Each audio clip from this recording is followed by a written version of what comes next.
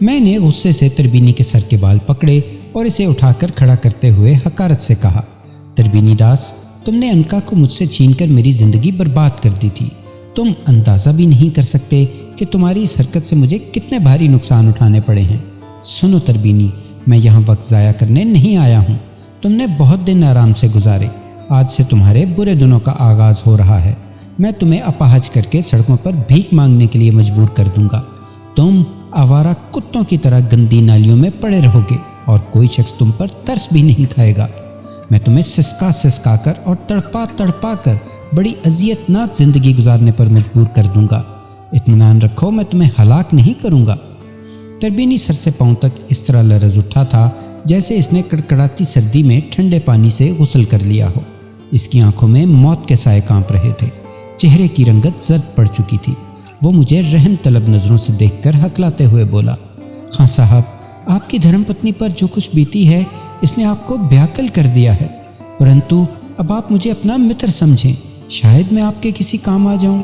اگر آپ میری بات سنیں تو میں آپ کو ایک ایسا اپائے بتا سکتا ہوں جو پنڈت بدری نارائن کو کالی کے مندر سے باہر نکلنے پر مجبور کر دے گا۔ تربینی، بدری نارائن کا نام سن کر میں نے تربینی کے بال چھوڑ دیے اور اسے زہر بھری نگاہوں سے گھور کر بولا، جلدی بتاؤ کیا تم اس کمینے پنڈت کو مندر سے باہر نکالنے میں میری کوئی مدد کر سکتے ہو؟